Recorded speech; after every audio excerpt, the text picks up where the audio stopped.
It's been a very active day today, very active evening, very active overnight is forecast tonight. Thank you for joining us for your severe weather update. As you can see right now, we have a very active a very active storm prediction center map right now.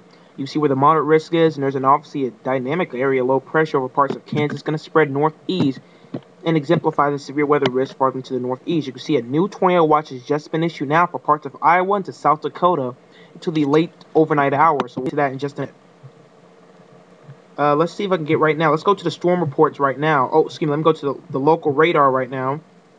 Here it is right here. There's a very dynamic area right here, almost tropical-like into parts of central Kansas.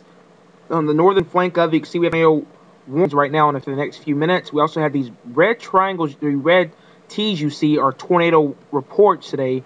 These green H's you see are hail reports, and these blues are wind reports. As you can see, we have a squall moving through parts of east central Kansas. It's going to move into Missouri and then possibly exclude into Iowa, where the tornado watch has been issued. As this line moves into the east, the risk will begin to amplify as we head into the overnight hours. As you see with the current meso discussion, obviously no need for that now. It's a new tornado watch has now been issued.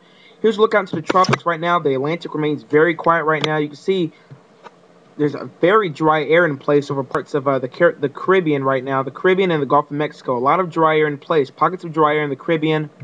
But there is some thunderstorm activity over parts of Haiti, parts of Cuba, and parts of the Bahamas. And even parts of Central America right now. What you're seeing farther off to the east right now, this tropical storm Beatrice right now. Then that's how you pronounce it. And that is pretty much the only thing we're watching right now. That is pretty much it. What's going on the right now? Very quiet. As you can see, there is a ton of wind shear right now. Heading over parts of the Caribbean right now, you can see where the clouds are blowing off to the east. There is a magnitude of wind shear right now heading from southwest to northeast, precluding anything that tries to develop. Just shearing anything that tries to develop just kills the chances of anything that even tries to bubble up in the Caribbean, the southeast coast, or the Gulf of Mexico. And this pattern will persist for the next few days, but the models are actually indicating we may have more favorable conditions maybe in about 1 to 2 weeks, but that is way off. Too early to say that's even going to happen. That's just something to keep in the back of your mind, that there may be something interesting possibly developing in the next few days. Here's the GFS for tonight. You can see there's the area low pressure right there over parts of let me get the marker up here. Here it is. Parts of Kansas and Nebraska tonight. Very low millibars, around 992 millibars tonight. Very dynamic area low pressure. This is forecast to head farther off to the northeast today, and when the severe weather threat will begin to amplify as this low begins to transition off to the northeast. The tornado risk looks the greatest over parts of around this area right here I'm drawing. Appears where the tornado threat will be the greatest is right around this area. So this area will need to bear watching today, which is southeastern parts of Nebraska, northeast Kansas, northwest Missouri, and southwestern Iowa, as we head mainly into the overnight hours. So this will be a situation when you need to keep an eye with your local National Weather Service office when they issue these warnings. Keep your weather radio with you and know what you're going to do if a tornado warning gets issued for your area. Don't go out there trying to look for it. The sun is going to be set and you're not going to be able to see it. Here's the GFS for tomorrow. The low once again is forecast to head up to the northeast, actually producing some good soaking rainfall for parts of Minnesota, Wisconsin tomorrow.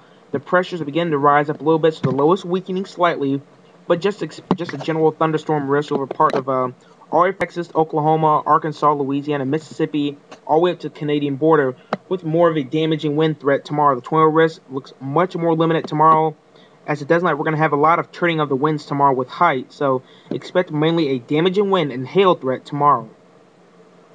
Before I end the video, here's a look, if I get this to pop back up. Alright, looks like we're having issues now with it. Alright, there it is. Here's the latest on Beatrice right now. As I zoom back in, let's see if it'll let me zoom in. Let's see if it's going to let me zoom in. I don't know if it's going to let me. The computer's going kind of slow right now. Alright, yep, there it is. Alright, here's the computer model on it right now. You see they're actually in pretty good agreement of carrying it off farther to the north and northwest. And then turning it off to... Alright, here we go. Finally loaded up. Turning it off to the northwest. Let's see, his computer's having little issues. Excuse me, sorry about that. Alright, here it is. Beatrice hugging up against the Mexico coast and it's northwest. Some of them still want to carry it onshore and then carry it out to sea. Right now, no models carry this right over the Cabo San Lucas area with a direct hit. But it's still going to be a close call to watch. Majority of the models, all the models are in pretty good agreement of carrying this system northwest and then turning off to the west-northwest and heading out to sea and weakening. But there is still a chance this likely will become our next hurricane by later on tonight. So that is it for your video update today. I'd like to thank you for joining us. Continue to stay updated on we'll continue to keep you updated on the latest severe weather information.